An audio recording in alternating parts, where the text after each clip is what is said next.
If you think the annual HLTH, or Health Conference, is nothing but a unicorn-filled boondoggle, well, you'd be wrong.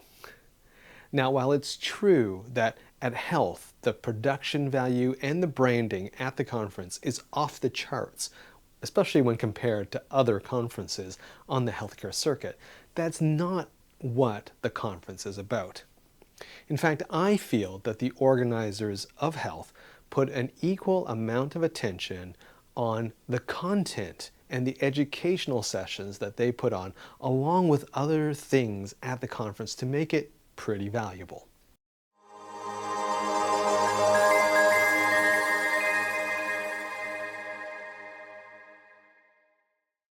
One of the things I love is the fact that there are a ton of stages in and around the Health exhibit hall. They've had one stage for a long time that's dedicated to nothing but interoperability sessions.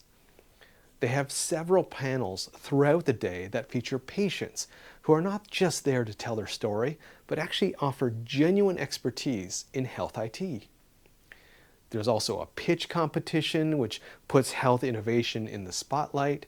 There's a media village where you can connect with healthcare media, which is a very valuable thing if you're a company there. And they also were one of the first types of the first conference actually to host buyer meetings at scale. So I have to say that it's not just glitz and glamour at Health. There is actually a lot of substance too. Now, what will be the top topic at Health 2025?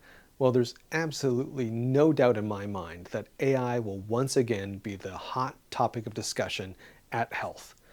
I think I lost count after seeing more than 20 sessions with AI in the title.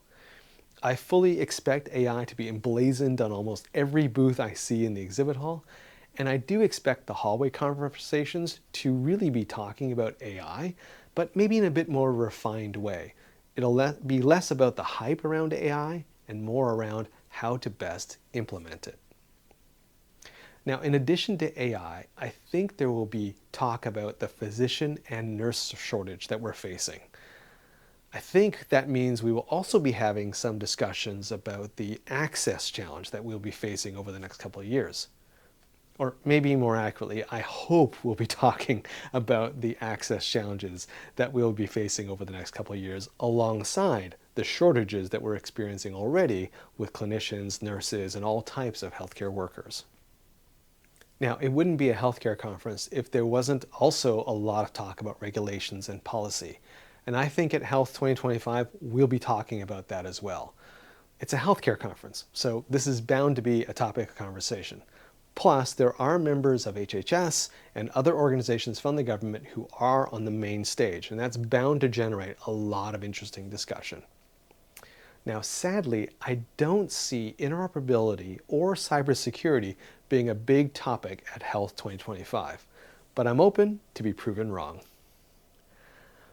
So what sessions am I looking forward to at Health 2025 in Las Vegas? Well, here is just a few that I noticed on the agenda. The opening fireside chat with Mark Cuban is going to be really entertaining and interesting.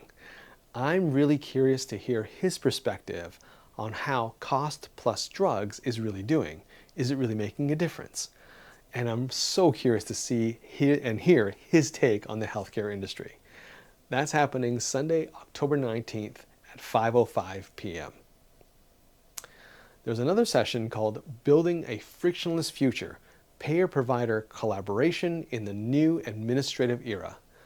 That's featuring Marini Kim from Procket RN, David Less from Levitt Partners, Corinne Strom from SCAN, and Aaron Weber from CAQH. And that panel is moderated by none other than John Lynn. That's happening October 20th at 8 o'clock in the morning. Now, another session I can't wait for is the one featuring Dr. Rasu Shrestha. He's going to talk about the work they have been doing at the Pearl, which is a totally new district in the heart of Charlotte, North Carolina, that's purpose-built for healthcare innovation. I got a tour of that Pearl before it was completely finished, and now I can't wait to hear Dr. Shrestha talk about what they're doing there. His talk is happening Monday, October 20th at 11:45 in the morning on the Mount Olympus stage. Another session that's got my interest is one called Sounding the Alarm on Our Healthcare Workforce and Access Crisis.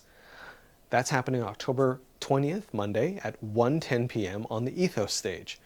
This panel actually features many important associations. The American Medical Association is going to be there, the American Dental Association is going to be there, the American Nurses Association is there, and of course the Wharton School of Medicine will be there. And I'm interested to hear what these four organizations have to say about the crisis that we're facing around not enough clinicians, not enough nurses, not enough people to work in healthcare. On October 21st at 9:25, Jim O'Neill, the Deputy Secretary of the Department of Health and Human Services, takes the main stage at Health. This is going to be a very fun discussion, and I can't wait to hear firsthand from someone at HHS. Finally, on Wednesday, October 22nd at 9:15, there is the Health Startup Pitch Competition Grand Finale. That's going to be fun to watch all of those founders talk about their companies under pressure and answering questions from a very discerning set of judges. Now, some of the unique things I'm excited to check out at Health USA 2025. There's the Ask Patients Lounge, which is happening at booth 1939, where you can connect and ask questions of patients. That lounge is a collaboration with Savvy Co-op and the Health Foundation. It's always fun to go there and check out what the conversations that patients are having with organizations. There's also a nurse hackathon happening this year, and that's pretty interesting. I mean, A, I love a hackathon, and B, I'm really looking forward to seeing what collaborations and what interesting ideas will come from putting these kinds of groups together. Now, of course, I would be remiss if I didn't mention the exhibit hall. I love the Health exhibit hall. I love the stages, I love all the artwork that's spread around through it, and I love the puppy park. I mean, who doesn't? But mostly, I love just walking around and checking out all the interesting technologies. There's always something that surprises me, something out of left field. And also, I love checking out all the new features and functions that existing companies are introducing at Health. The Health exhibit hall really is an eclectic mix of solutions. It's not just software. There are medical device companies, service providers, and I love that. It's not just one type of solution. If you're new to healthcare or a new entrepreneur in healthcare, it's one of the best ways to see what you're up against. Not in terms of direct competitors, but in terms of the different types of companies competing for attention and budget from the same people that you're likely targeting. Do you agree with my topic callouts? What are you looking forward to most at Health 2025? Let me know down in the comments. I'm Colin Hung, and I hope to see you at Health 2025.